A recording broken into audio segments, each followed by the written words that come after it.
Orang Nasrani punya kitab Injil, orang Yahudi punya kitab Taurat, orang Hindu punya kitab Weda,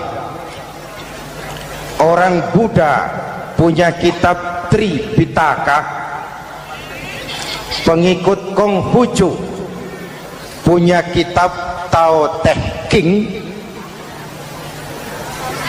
orang Majusi pengikut Zoroaster punya kitab Zen Avesta, orang kebatinan punya kitab Serat Centani, Hidayat Jati atau Darmo Gandul.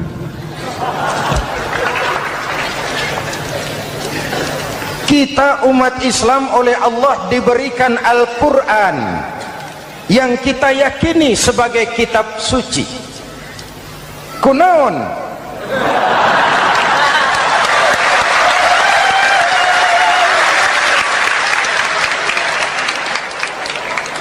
Apa kunaon itu?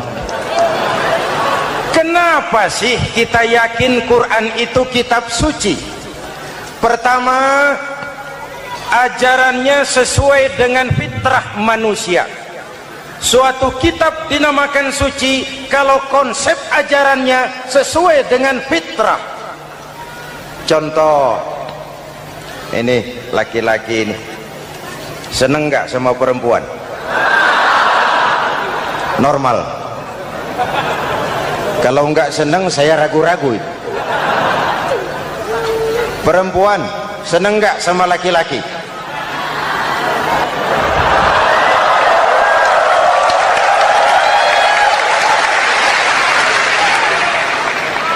Ini fitrah. Laki-laki suka perempuan, perempuan suka laki-laki. Quran memahami itu. Hai laki-laki, kau senang dengan perempuan. Hai perempuan, kau suka dengan laki-laki. Oke, lewat sini, lewat pintu yang disebut nikah. Kalau kitab suci melarang nikah, itu bertentangan dengan fitrah manusia. Maka dalam Quran, mulai dari umat sampai ulama dan segala profesi dianjurkan nikah. Kalau kiai tidak boleh nikah, saya pilih mengundurkan diri, Pak.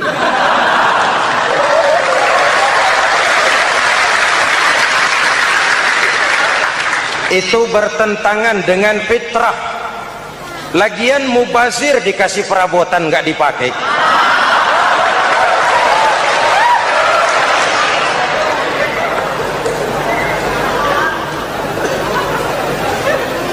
Fitrah. Contoh lagi, manusia perlu makan. Kalau ada kitab suci menyuruh puasa terus dari pagi sampai sore sampai malam sampai pagi lagi, eta teh kitab gelo.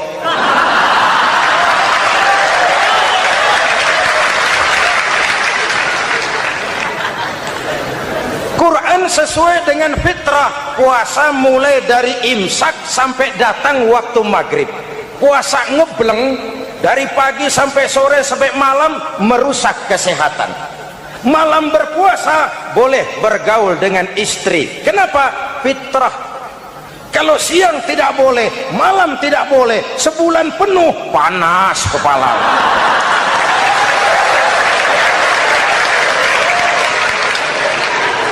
Rontok rambut. Hadirin yang saya hormati, itu yang pertama. Yang kedua, kita yakini Quran sebagai kitab suci karena isinya tidak saling bertentangan, konsekuen, konsisten. Kalau ada satu kitab, di satu ayat mengajarkan Tuhan Esa, di lain ayat mengajarkan tiga, liar itu mah.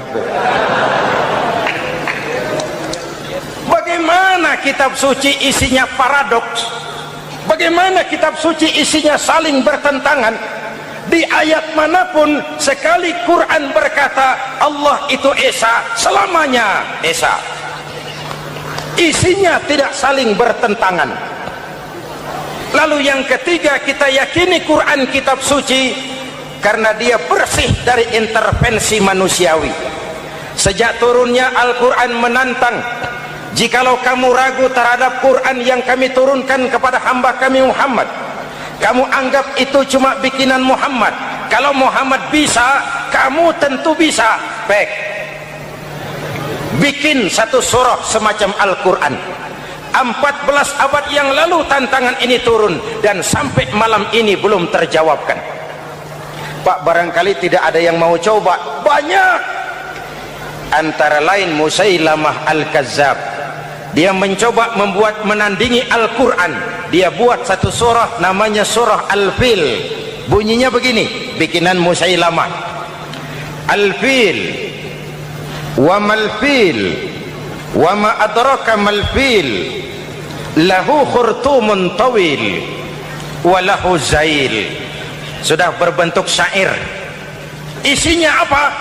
Al-fil, gajah. Wa mal-fil, apakah gajah itu? Wa ma adraka mal-fil, tahukah kamu apa itu gajah? Lahu khurtumun tawil, dia punya belalai panjang. Walahu zail, dan dia punya ekor. Gak usah turun ayat begituan, orang tahu.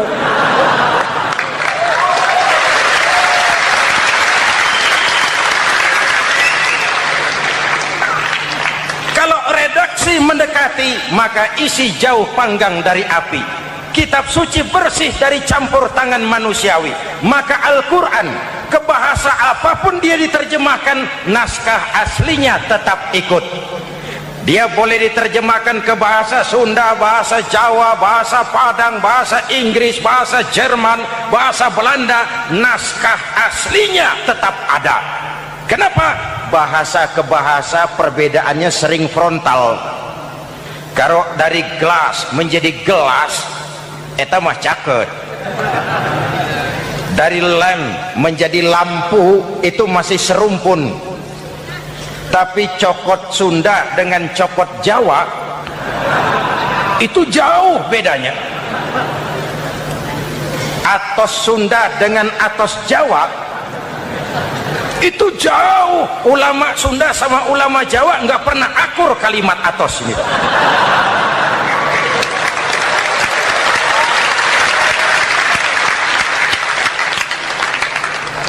Inilah kebenaran janji Allah, inna nahnu nazzalna dzikra wa inna lahu lahafizun. Kami yang turunkan Al-Quran, kami yang akan menjaganya. Ribuan orang hafal Al-Quran. Lalu apa pesan-pesan misi utama Al-Quran? Pertama, menegakkan tauhid. Ini yang lebih dahulu. Membentuk kualitas sumber daya manusia dengan menanamkan nilai-nilai keimanan, membebaskan dari ketergantungan kepada benda. Ya ayyuhan nasu ubudu rabbakumul ladzi khalaqakum. Hai manusia, Tuhanmu yang perlu kau sembah hanyalah Tuhan yang telah menciptakan kamu. Jangan menyembah Tuhan yang tidak pernah menciptakan kamu. Mengapa kau menyembah harta padahal dirimu lebih berharga dari harta? Kenapa kau menyembah pangkat dan jabatan padahal dirimu lebih berharga dari pangkat dan jabatan?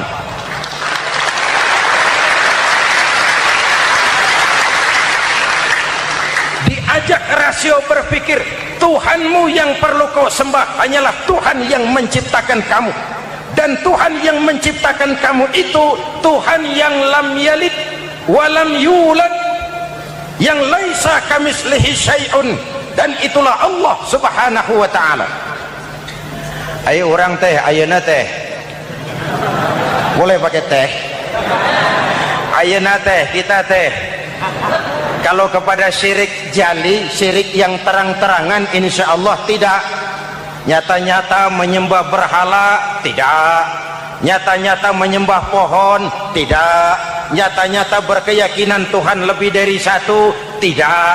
Tapi kita sering terjebak pada syirik kecil, syirik khafi, syirik yang tersamar.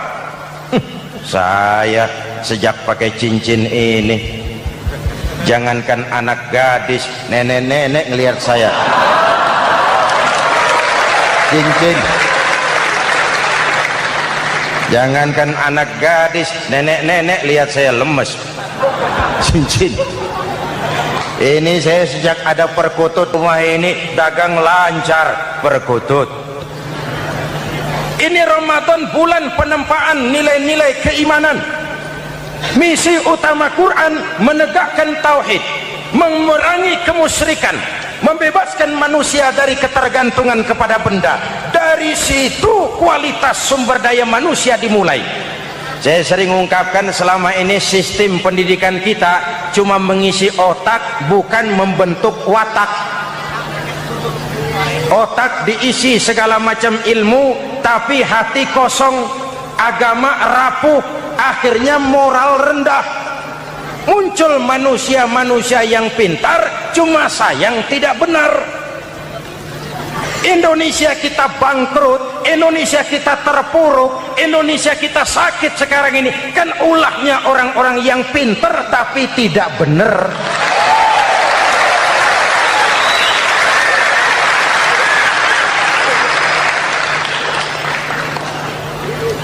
Dan kalau saya bicara kayak begini, ini bukan pidato politik, ini nurani. Politik naon kadut.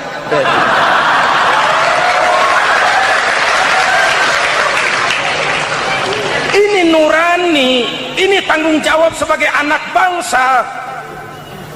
Ibu bapak, saudara-saudara hadirin yang saya hormati, Rasul kalau masuk sepertiga yang akhir, sing-singan baju, hamparkan sajadah, lebih banyak di masjid daripada di rumah.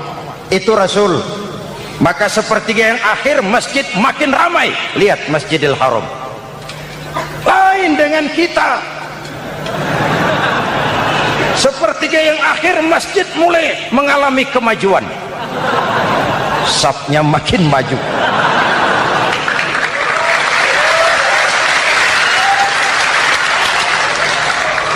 Pasar ramai, terminal beludak. Padahal sepertiga yang akhir itu puncak. Padahal di situ nilai tambah. Dan anggap ini Ramadan terakhir yang diberikan Allah kepada kita. Kenapa? Memang tidak ada jaminan tahun depan ketemu Ramadan lagi.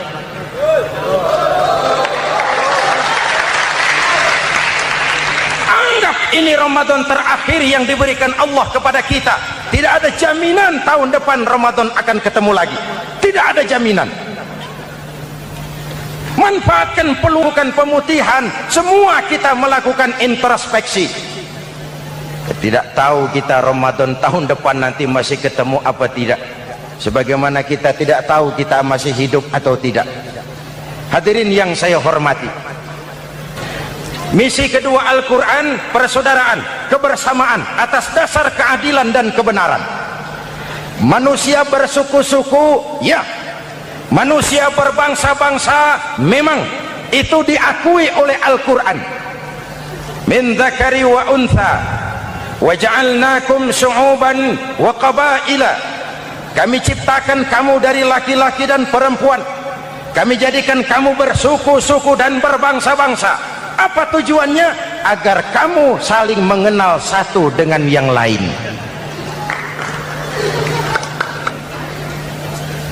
Yang terlepas dari ras, dari manapun orang datang, apapun warna kulitnya, dari suku apapun ia dilahirkan, kalau akidahnya sama, itu kan saudara kita.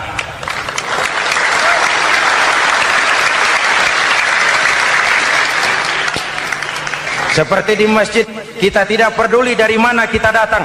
Yang datang dari kidul, madhab ngulon mang. Yang datang dari sebelah lor, madhab ngulon mang. Yang datang dari sebelah wetan, madhab kulon mang. Yang datang dari kulon, madhab ngulon. Bukan soal dari mana kau datang, tapi satu arah menghadapmu. Kau mau Betawi, mau Sunda, mau Jawa, mau Padang, mau Aceh, mau Batak, mau Ambon, kita satu nusa, satu bangsa, satu bahasa. Marilah kita jadi lem perekat buat lingkungan kita di saat keutuhan kita sebagai bangsa sedang dalam ujian berat. semangat kebersamaan atas dasar keadilan. Tidak ada mayoritas menekan minoritas. Umat Islam itu kalau besar dia mampu melindungi yang kecil, kalau kecil dia bisa menjaga diri. Tiap sholat Jumat khatib berpesan pada akhir khutbah kedua, innallaha ya'muru bil adli wal ihsan, innallaha ya'muru bil adli wal ihsan. Allah memerintahkan kamu menegakkan keadilan dengan argumen, bukan dengan sentimen, mengajak bukan mengejek, merangkul tidak untuk tujuan memukul. Kalau sebagai bangsa kita utuh, kompak dan bersatu, saya yakin kita akan bisa mengatasi kesulitan-kesulitan sekarang ini.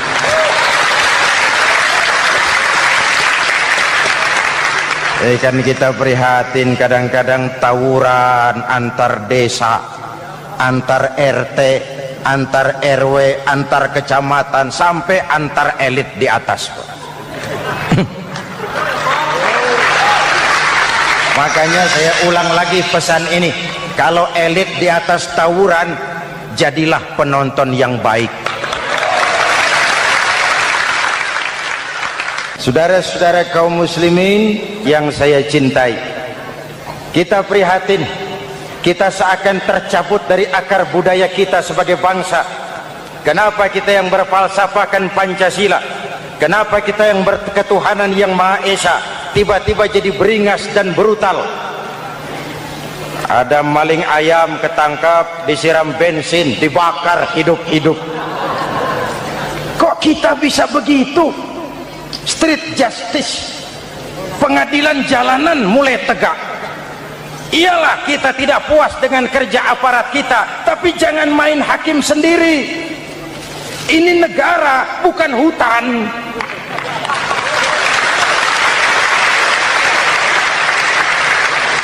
Jangan mencegah kemunkaran dengan menegakkan kemunkaran baru. Oleh hal-hal yang sepele yang mestinya kita bisa mencari jalan keluar dengan baik. Ayo luruskan saf, rapatkan barisan, satukan langkah, tautkan hati. Kita satu umat yang satu, diikat oleh Al-Quran. Hanya dengan kebersamaan kita akan mampu menata hari esok yang lebih baik atas dasar keadilan dan kebenaran. Dulu Muhammad Toha teriak takbir ngadepi Belanda, Bung Tomo teriak takbir ngadepi Belanda, ayeuna takbir ngadepi batur sadulur salembur. Nanaonan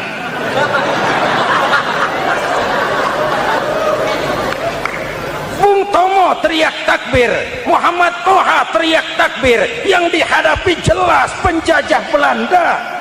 Kita ngadepi saudara sendiri, Allahu Akbar, yang sana teriak Allahu Akbar, setan tepuk tangan di tengah.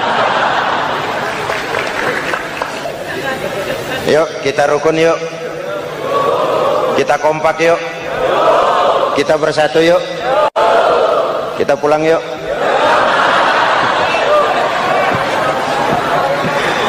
Ini misi kedua. Misi yang ketiga, Al-Quran membebaskan manusia dari gaya hidup sekuler. Quran mengingatkan, awas bung, ada hidup sesudah mati, ada akhirat sesudah dunia. Lebih untung orang yang percaya akhirat daripada yang tidak. Paling tidak hidupnya normatif. Contoh, saudara yakin akhirat ada, lalu saudara hidup baik-baik, menjauhi yang munkar, meninggalkan yang haram, saudara sujud, puasa, jihad, lalu saudara mati. Setelah mati ternyata akhirat tidak ada ruginya. Paling kurang kita sudah dicatat sebagai orang baik. Sebaliknya, saudara tidak percaya sama akhirat, lalu hidup seenaknya, judi, mabuk, zina, nipu orang, korupsi, tenggelam dalam kemunkaran, lalu mati. Setelah mati ternyata akhirat ada.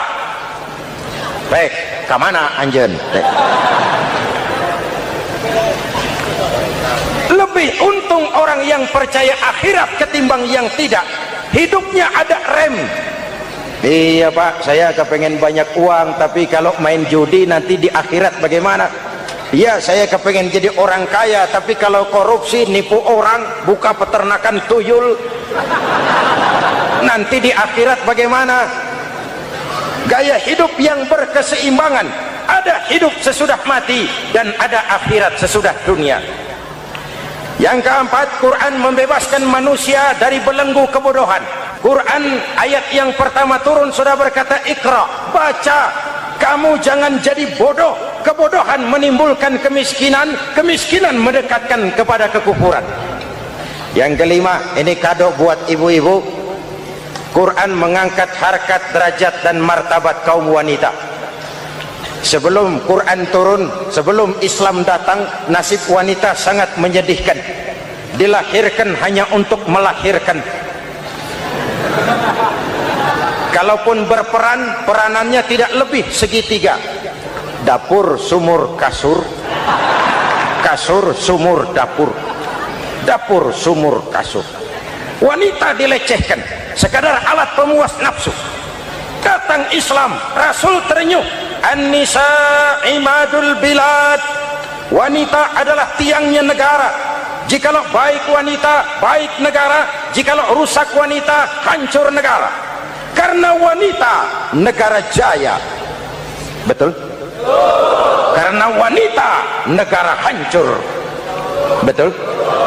Maka wanita adalah bidadari yang kadang-kadang setan. Kadang-kadang.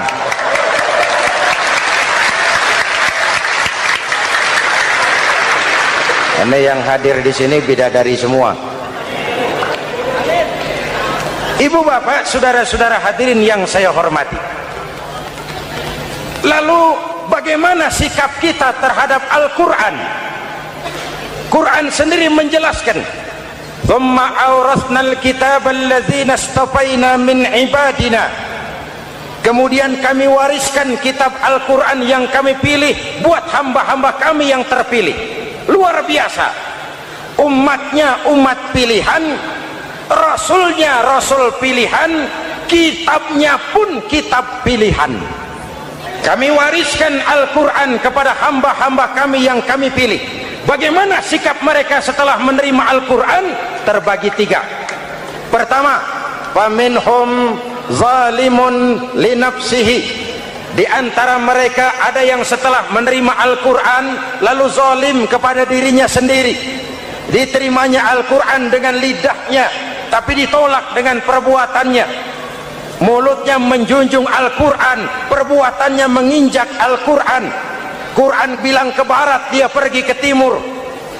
Quran bilang ke selatan, dia berangkat ke utara. Quran bilang haram, dia terjang. Quran bilang halal, dia tidak mau. Orang seperti itu tidak zalim kepada Allah, tapi zalim kepada dirinya sendiri. Apa kalau kita tidak sholat, Allah rugi? Apa kalau kita tidak bayar zakat, Tuhan bangkrut? Apa kalau sedunia tidak ada yang sujud, Tuhan berhenti jadi Tuhan? Kita mau lakon apa, Allah tetap Allah. Kau mau jadi orang baik-baik, mau jadi bajingan paling tengik, mau jadi orang soleh, mau jadi orang salah, Allah tetap Allah. Kita hanya zalim kepada diri kita sendiri. Ini kelompok pertama, menerima Quran dengan ucapannya tapi menolak dalam perbuatannya. Mudah-mudahan kita yang termasuk golongan ini. Amin. Yang kedua, wa minhum muqtasid. Di antara mereka ada yang menerima Quran 50-50. Separuh-separuh. Yang enak dilaksanakan, yang berat ditinggal. Padahal pada sisi lain Quran mengajarkan masuklah ke dalam Islam secara total, kafah, jangan separuh-separuh. Ini watak munafik. Kalau dilihat Islam menguntungkan, rame-rame teriak Islam. Ketika diminta berjihad, diminta berkorban, diminta zakat, rame-rame mengundurkan diri. Saya bangkrut pak, saya miskin pak, saya pailit pak. Mental itu dalam awal-awal Baqarah dijelaskan. Kullama adha'a lahum masyaw fi wa idza adlama 'alaihim qamu. Kalau terang mereka berangkat, Kalau gelap mereka mandek. Itu ciri orang munafik beragama. Kalau Islam menguntungkan, rame-rame teriak Islam. Ketika diminta berjihad, berkorban, berjuang, rame-rame mengundurkan diri. Muqtasid. Golongan yang ketiga, ini yang ideal. Wa minhum sabiqum bil khairati biiznillah. Di antara mereka ada yang setelah menerima Al-Quran lalu berlomba-lomba mengamalkannya, berlomba-lomba melaksanakannya. Jangan sampai yang baca Quran dengan suara merdu dapat piala, yang mengamalkan Quran dengan konsekuen dapat penjara.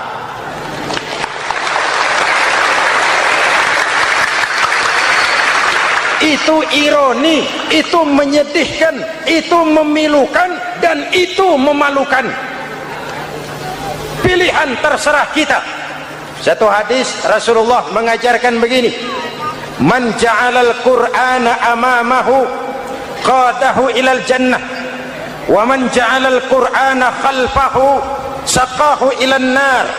Siapa yang meletakkan Quran di depannya, dijadikannya Quran sebagai imam, Quran akan membimbing dia ke surga, surga dunia, lebih-lebih surga akhirat. Sebaliknya, siapa yang meletakkan Quran di belakang, dibelakanginya ajaran Quran, Quran akan mendorong dia ke neraka, neraka dunia, lebih-lebih neraka akhirat. Quran imam apa makmum? Kita makmum apa imam? Makmum ikut imam apa imam ikut makmum? Makmum ikut imam. Jikalau Quran adalah imam, jikalau kita adalah makmum, ke barat kata Quran, ke barat kita berangkat. Ke timur kata Quran, ke timur kita menuju. Halal kata Quran, itu yang kita ambil.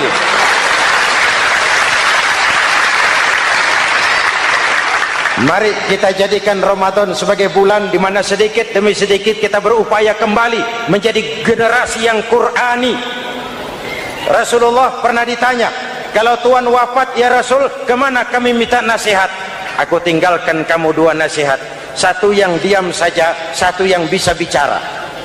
Yang bisa bicara apa ya Rasul? Al-Quran. Minta nasihat Quran. Yang diam saja apa ya Rasul? Maut.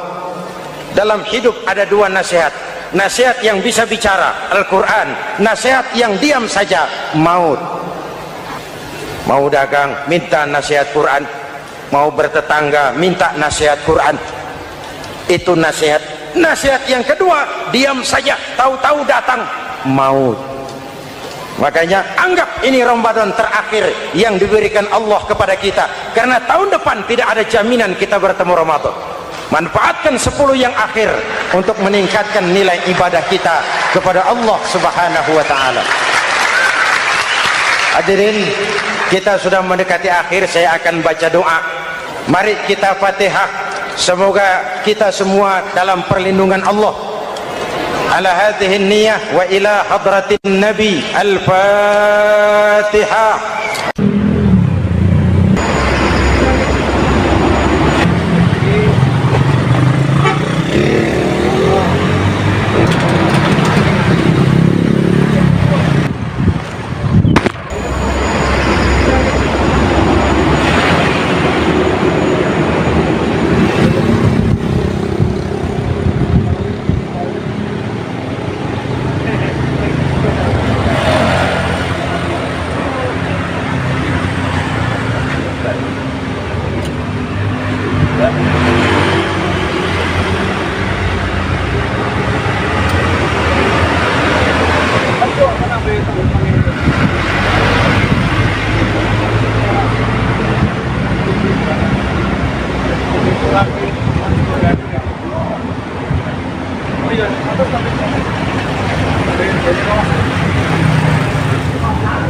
Bumi.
Jadi betul-betul nggak jalan.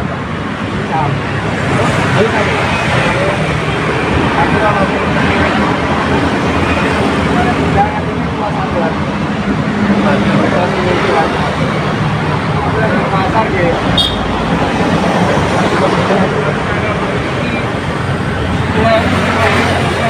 Kawan dengan terbakar kalau total waktu 25.000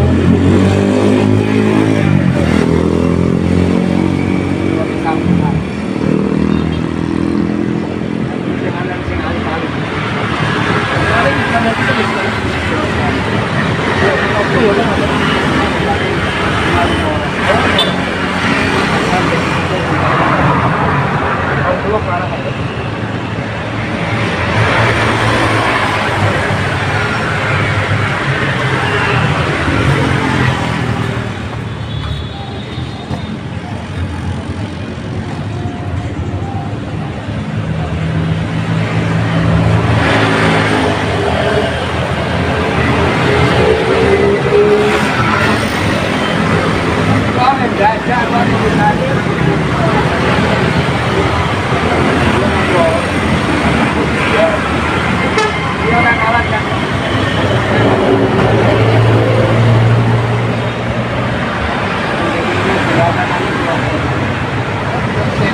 ayo saya mau dong kita berikut mas kita akan berikut berikut dia berikut nggak terlalu apa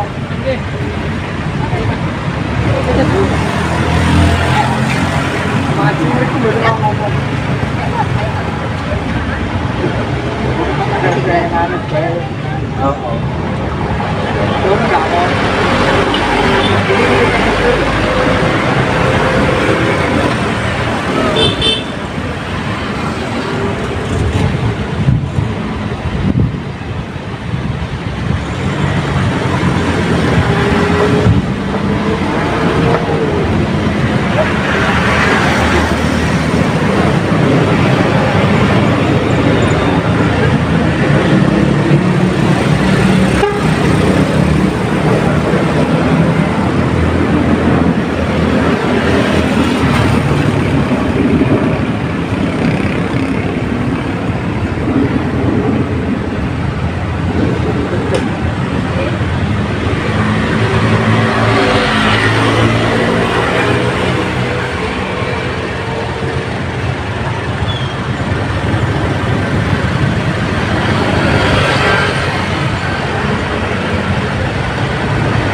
Lucu ya. Lucu. Ya, ini satu yang. Jangan tahu kan.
Jadi betul-betul nggak sudah. Ayo tadi. Aku kalau mana undangan ini cuma satu lagi. Aku lagi ke pasar gitu.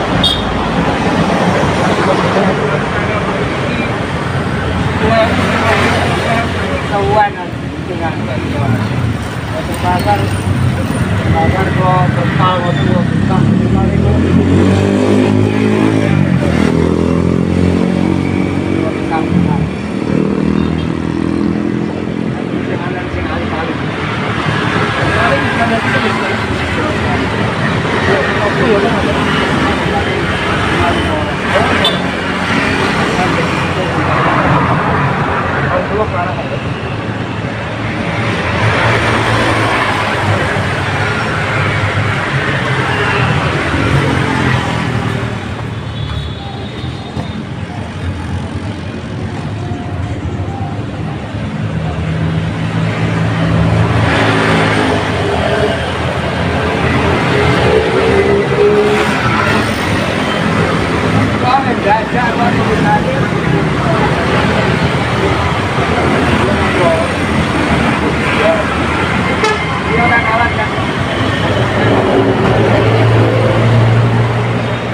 nyuwun sewu rada kita pripun? Mas. Iki parkir mriku pripun? Nggih mriku mboten ana apa. Nggih.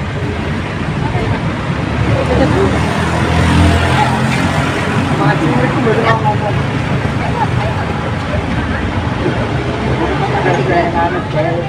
Oh. Đúng rồi.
Iya. Ini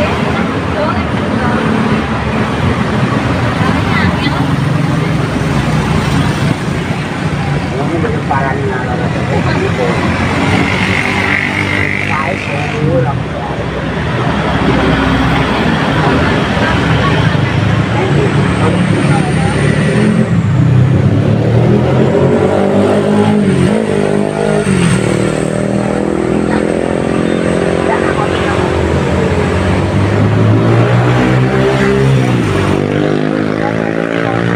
Siap-siap.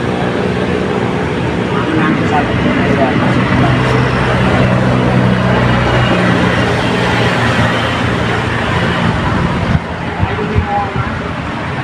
Belas biji ya. Biji. Ya, ini ya. Jangan